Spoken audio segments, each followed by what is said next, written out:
In 1960, a man won the Sydney Opera House lottery worth £100,000. And what would happen to his family next would go on to become the biggest crime and the genesis of forensic science in Australia. At True Crime, Jamie and I bring you the realest and wildest crime stories from around the world.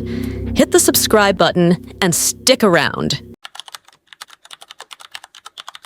Many people know the Sydney Opera House for its global orchestras and classical music, but not many know that it once ran a lottery.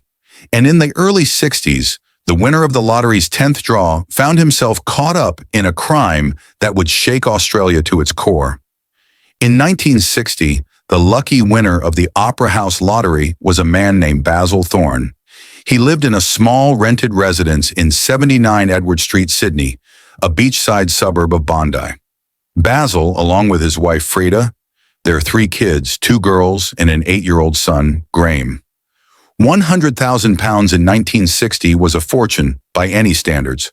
So upon winning the lottery, Basil thought his family had just made its way out of lack, but he had no idea their lives were about to be turned upside down. The whole of Australia was stunned by the story of an everyday man winning such an enormous prize with just a £3 ticket. News outlets began reporting on every detail of the Thorne family's lives. The focus was no longer just on Basil and Frida, but on their children. And that's where it all started, the crime that would shake Australia to the very core. Meanwhile, a little backstory. What's the lottery story? The idea of a public lottery in New South Wales in the 50s was a money move to save the Sydney Opera House project, which was clearly failing. Initially, the construction costs were expected to be around $7 million, but the actual cost rose to over $102 million by the time it had been completed, and the Australian government was in so much scarcity of funds, they had to find an alternative. They needed a way to raise money. So on November 25, 1957, the New South Wales government, led by Premier Robert Askin, launched the lottery. Tickets sold for £3 to £5, and Australians bought it in drones. 3 years later, in 1960, the unimaginable happened. Basil Thorne won the lottery and threw his family into so much danger, the aftermath would become one of the biggest crimes in the history of Australia. What really happened? Before the Opera House lottery changed everything, the Thorne family was just like any other middle-class family in the beachside suburb of Bondi, Sydney. Basil Thorne was a salesman who earned only just enough to come by. He married his college heartthrob Frida, and they had 3 kids together. Cheryl, their first and eldest daughter, Graeme, an 8-year-old boy, and Belinda, a 3-year-old girl and last child of the family. After winning the lottery, Basil and his small family became happy until they weren't. It all happened so fast. Graeme Thorne, the only son of the Thornes, attended Scots College. The school, located at Bellevue Hill, an eastern suburb of Sydney, used to be a multi-campus independent Presbyterian, single-sex primary and secondary day, and boarding school for boys. The Thornes couldn't afford him boarding, and since they lived only 6 minutes driving distance from the school and had a family friend, Phyllis Smith, do the school runs for them, the family was cool with it. On the 7th of July, 1960, Basil left for a job in Kimberley, and Graeme hit the road for school by 7:50 a.m., as always, hoping to meet up with Phyllis Smith, who'd be waiting for him at the corners of O'Brien and Wellington Streets. Sadly, Graeme wouldn't make it to both Phyllis Smith and school. In fact, that'd be the last time Frida would set her eyes on her son. Basil came back to the news of his missing son, and the search became so intense, the law enforcement got involved and made it officially a search for a missing person. Graeme wasn't with Phyllis Smith or in school. The boy went missing.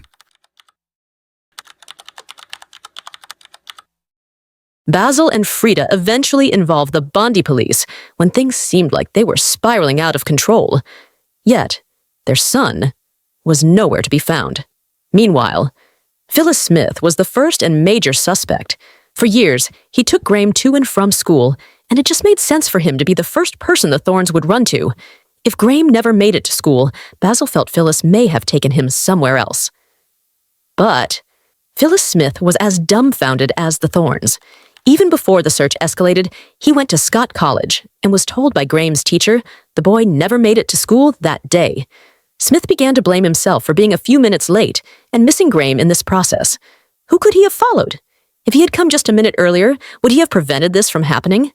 He got to the store where Graeme buys chocolate candy every morning, and the store attendant confirmed Graeme bought candy as always and left by 8:34. Phyllis Smith was still at the store when Sergeant Larry O'Shea from the Bondi Police Department arrested him for questioning. But it was obvious Phyllis Smith was as innocent as Graeme's parents. He lost track of time in traffic, and by the time he got to their usual meeting point, Graeme was nowhere to be found. He had no hand in the boys missing. Graeme was still missing until at around 9:40, the Thorne's house telephone rang, and Sergeant Larry took the call pretending to be Basil. Apparently, Graeme wasn't missing. He was kidnapped. And the kidnapper requested a ransom of £25,000 before 4 p.m., the same day or else. He'll feed the boy to the sharks. After the kidnapper's call for ransom, the Bondi Police Department started a house-to-house search, beginning from the Thornes neighborhood, Edward Street. But here's where it gets more interesting. Graeme was kidnapped on July 7th, exactly the same day his father was to receive the £100,000 he won from the lottery. You think that's a coincidence? I don't think so. After the first call, the kidnapper never called again. At this point, the crime had started pulling in big names. One of them was Bill Bondi Jenkins of Sydney Daily Mirror, and then the New South Wales Police Commissioner, Delaney Collin. On the commissioner's invitation, Basil would join a public appeal at the Bondi police station, and while at it, the kidnapper called again at exactly 9:47, demanding to speak to Basil himself and nobody else. Since it was Sergeant Larry who faked Basil earlier, he had to keep at it. The kidnapper asked why he went for a public appeal at the station and claimed his house is heavily guided by the police. Sergeant Larry, disguising as Basil, denied being surrounded by the police and said he couldn't refuse the commissioner's invitation to make a public appeal. He told the kidnapper his money was ready and asked where he'd like to get it. The kidnapper instructed him to bring the money in 2 paper bags. He refused to say where he wanted the money delivered and hung up the call.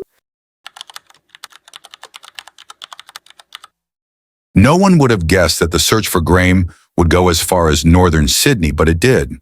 The place is called Clontarf, a small suburb about 13 kilometers northeast of the Sydney Central Business District. This is where every trail led. But first, a little backstory. On June 14, 1960, 3 weeks before Graeme's kidnap, Frida had a visitor. Basil was out of town on a business trip, and the children were off to school, except 3-year-old Belinda. She wasn't sure her husband would be home the same day, and Phyllis Smith, after dropping off Graeme in school, had come around, promising to come hang out with the kids later in the day if Basil didn't make it home. He went back home to his place in Seaforth the same morning. The time was 5:40 p.m., and Frida was ironing clothes in the lobby when the doorbell rang. Graeme and Belinda were watching TV. Cheryl was never around. Frida thought it was her husband, but it wasn't. It was an Asian-looking man with an accent. He said he was some private inquiry agent and was looking for one Mr. Bogner. Frida told him the last resident of their apartment was called Bailey. The man thanked her, but before he left, he asked Frida to confirm if their house telephone number was 307113. Although alert and confused, she confirmed that the number was their proposed house telephone number, but that it was yet to be connected. The man apologized for making her nervous and thanked her again before leaving. Was the private inquiry agent in any way part of the crime? Maybe yes, maybe not. But his visit to Frida became one of the biggest leads on the case. Meanwhile, Ray Kelly, popularly called Verbal Kelly for his interrogation tricks, had joined the case. He was one of Australia's best detectives at the time, who single-handedly captured Sydney's most wanted prison escapees, Ronald Ryan and Peter Walker, who had been on the police trails for weeks. Ray brought fresh eyes to the case. Both Frida and Mrs. Lord, the oldest lady in the block, who happened to have spoken to the private inquiry agent too, didn't get his name nor an ID. But they did know what he looked like, so Ray had the artist from the Bondi Police Department paint an image from the description of the 2 women. Some neighbors claimed to have seen the man in the painting the same day he visited Frida. Some said he identified as a doctor. Some said a private inquiry agent. But one thing was certain. The man knew something. Just when he was about to give up, Ray got a call from one of the search units led by Sergeant Larry.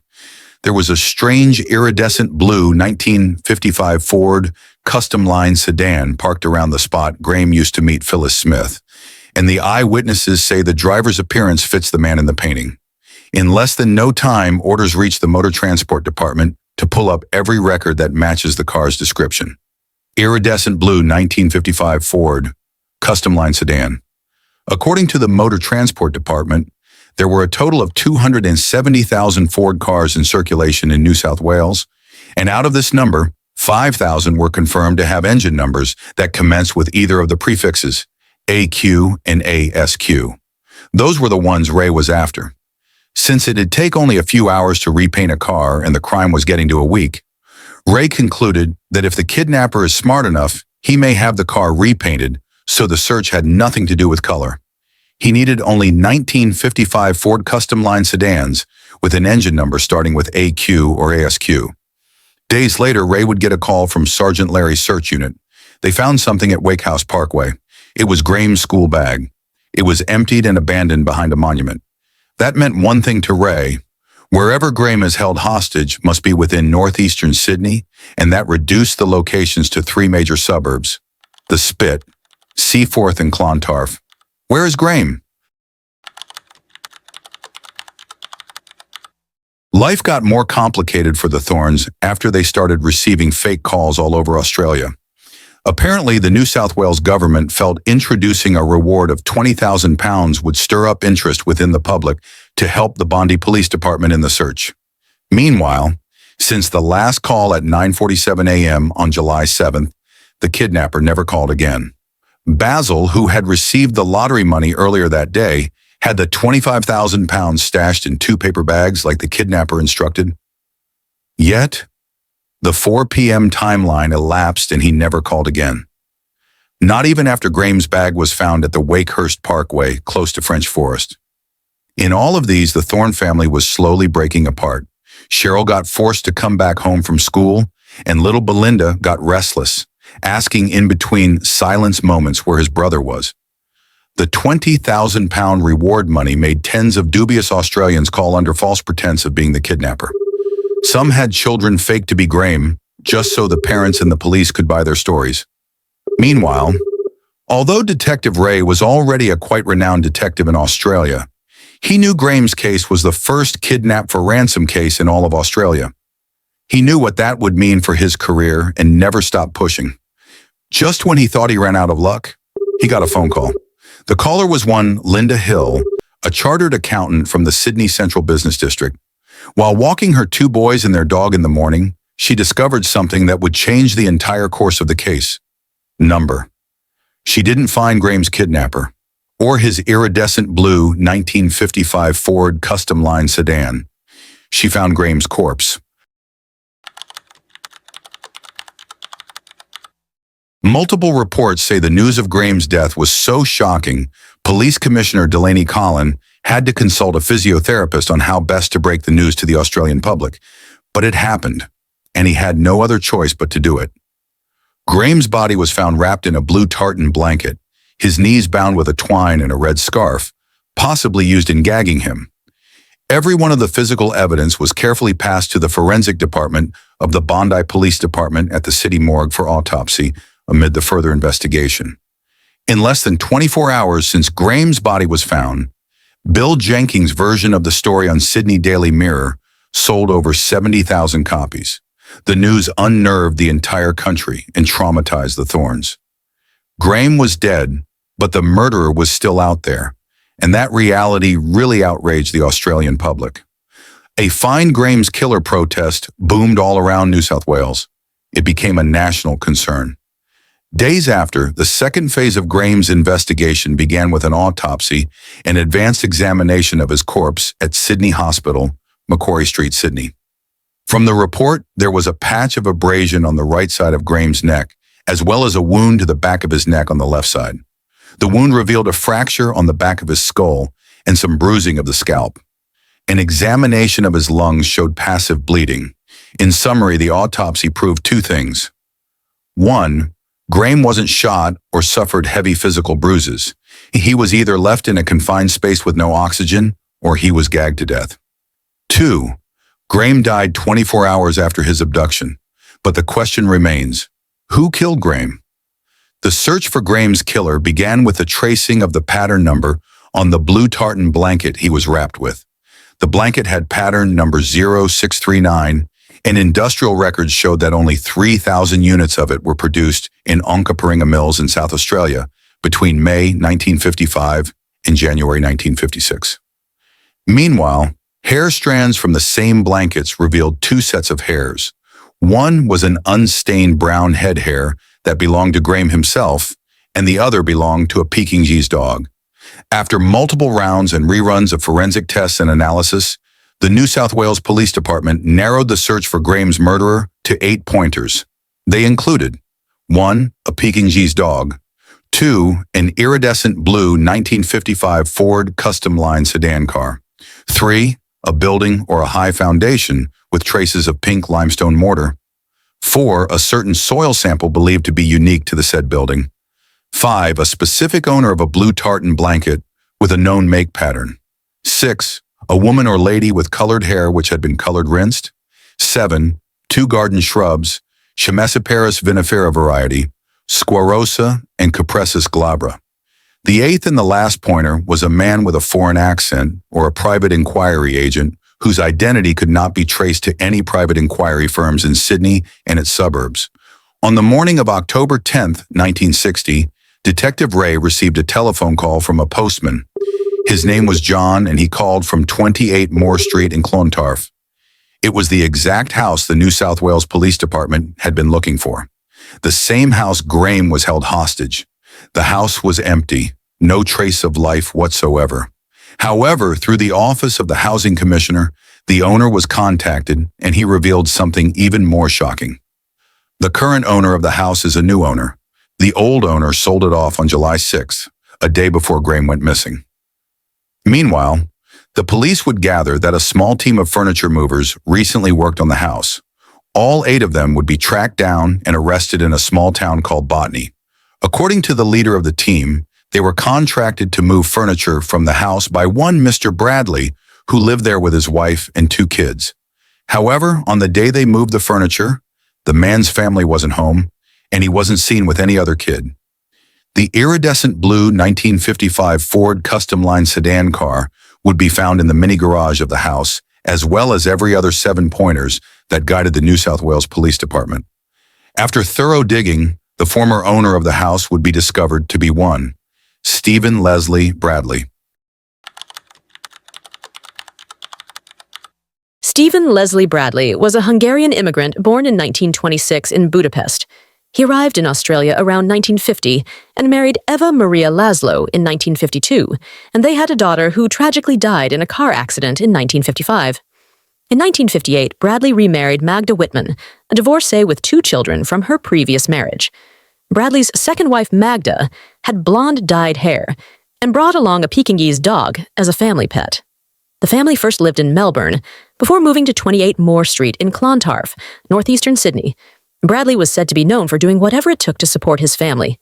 He held various jobs, including as a private residential proprietor and guest house owner.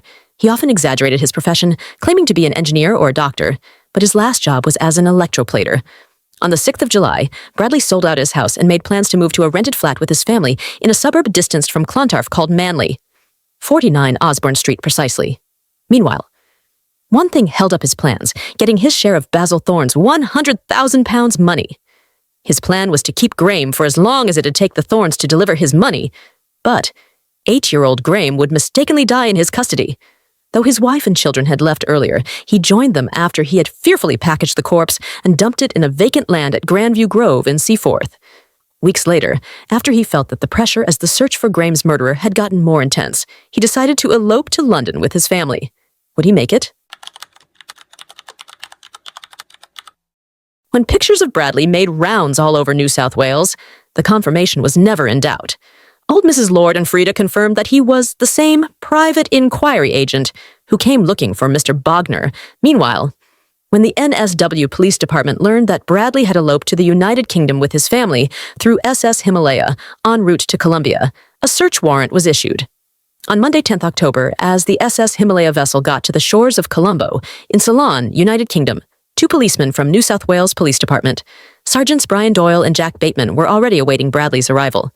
He was arrested and detained, and despite the legal war between his legal counsel and the Australian government after his arrest, Bradley was extradited to Australia on November 18th en route to the BOAC flight. Bradley's official trial began on Monday, March 20th, 1961, at the Central Criminal Court in Sydney.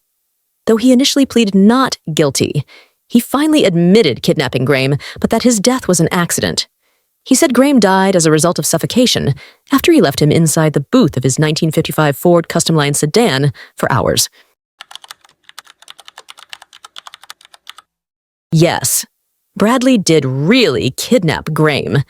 But how exactly did it happen? Well, it was quite a calculated crime that got bursted because of a really terrible mistake. Like everybody else, Bradley learned that the Thorne family had won the £100,000 at the Opera House lottery.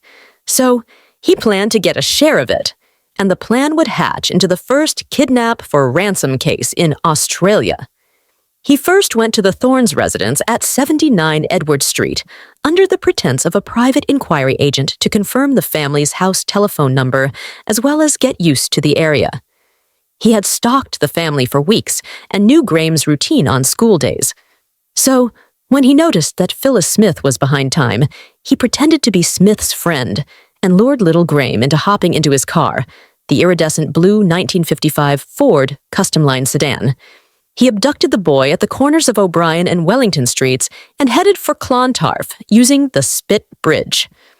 The first ransom call he made to the Thornes was made at a walkway telephone booth. In his place at 28 Moore Street, he planned to feed Graeme and keep him alive till his father is able to pay the ransom. But just a few minutes after he drove in, the furniture movers came to do their job. For fear of not being seen with Graeme, he bound Graeme's knees with a twine, gagged his mouth with a scarf, locked him in the trunk of the sedan, and instructed the movers that the mini garage was out of bounds. He had stepped out to eat at a nearby restaurant, and by the time he came back, the movers were done and driving out. However, Graeme couldn't make it. He had suffocated and died inside the trunk. In panic, Bradley wrapped him up and dumped his body where the police eventually found him. On May 22, 1961, Bradley was sentenced to life imprisonment in Goulburn Jail, Australia's #1 maximum security prison for males at the time, and reports had it that he worked remotely as a hospital orderly, although protected from other prisoners. 3 years after his second wife, Magda Whitman divorced him in 1965 and eloped back to Europe with the children. Stephen Leslie Bradley died of a heart attack at 42 while playing in jail tennis competition. He was later laid to rest in the Catholic-owned cemetery inside Goulburn. After Graeme Thorne disappeared, 2 small boys discovered his body jammed into a rock crevice in a small patch of scrub at Seaforth, a northern suburb about 10 miles from Bondi. The hopes for finding the boy alive were gone, but the chances of tracking down his murderer had increased dramatically. The body was wrapped in a travelling rug, and the police were sure that forensic examination of plant fragments collected from that rug would provide a lead. And in a small cottage tucked away in a quiet corner of Sydney's Botanic Gardens, a patient woman did supply the much-needed breakthrough. We found that there were 2 plants which proved to be of significance that we knew as garden plants, but were not bush plants, were not present at the site where Graeme Thorne's body was found, and therefore must have been become attached to the rug and clothing somewhere else. Now, in the course of identification, one of my colleagues went out into the Botanic Gardens to collect fresh material of what he, at that stage, believed these plants to be, and brought in a twig about so big of each one of them. So that when Detective Sergeant Clark came to get our report, I showed him these 2 pieces of green material and said, well, they're practically all bush plants except for 2 of them, which are these. And he looked at them with intense interest. He said, "Can I keep these?" And I said, "Of course you can." Those 2 innocuous cypress cuttings were to help seal Bradley's fate. After weeks of laborious cross-checking, A postman led detectives to a house which had both the shrubs they'd been looking for on each side of the garage entrance. The house was in Clontarf, a suburb no more than a mile from where Graeme Thorne's body was found. It was vacant, but the name of the previous tenant was Stephen Leslie Bradley. Bradley had already fled Australia on the liner Himalaya. The ship's photographer snapped him lurking in the background of a party in the wheelhouse. It was to be a short holiday. Convinced they now had a complete case, Australian police flew to Colombo and Ceylon. They boarded the Himalaya and arrested Bradley. The trial was conducted in a public atmosphere of outrage and total hatred. And when the jury handed down their inevitable verdict, 9 months of accumulated anger were finally released. Oh, there was a tremendous reaction in the court. People stood up and shouted out and hurled abuse at Bradley. And it took the judge about 5 minutes to quieten them down, and he eventually cleared the court, and Bradley ultimately was sentenced to life imprisonment. In October 1968, after a game of tennis with the prison governor, Stephen Leslie Bradley, kidnapper and murderer, suffered a heart attack and died. There were many who thought he should never have been allowed to live that long. The Graeme Thorne case was a landmark in Australian history for several reasons. It was the first kidnapping for ransom case the country had ever seen. Before 1960, Australia didn't even have a law specifically against kidnapping. That changed soon after this case. Forensic investigation in the Thorne case was groundbreaking at the time. Detectives traced a blanket back to its manufacturer and seller, analyzed tree and dog hairs found on it, identified a car seen by witnesses, and examined mold and mortar on the boy's shoe, all done without modern tools like DNA testing or computer databases. None of these were ever done before the crime. The case also changed public behavior towards lottery and in general. Afterward, lottery winners could choose not to have their names published, and parents became far more protective. Children were no longer allowed to roam freely in parks, bushland, or the streets. Graeme was buried at Macquarie Park Cemetery and Crematorium, Macquarie Park. 10 days after his body was found, the life sentence on Bradley meant justice was served in a way that pleased every party involved, even though the scar was the type that'd never leave or be forgotten, especially for the Thornes. The Thornes moved from Bondi to Rose Bay, and Basil Thorne died in December 1978 at the age of 33. Frida Thorne would later die in 2012 at age 86. And that is about the size of our episode on the Graeme Thorne story. You love this story? You should follow us for more. If you want to hear more real and wild true crime stories like this, make sure to hit that subscribe button and turn on notifications so you never miss an update. Stay tuned for our next video.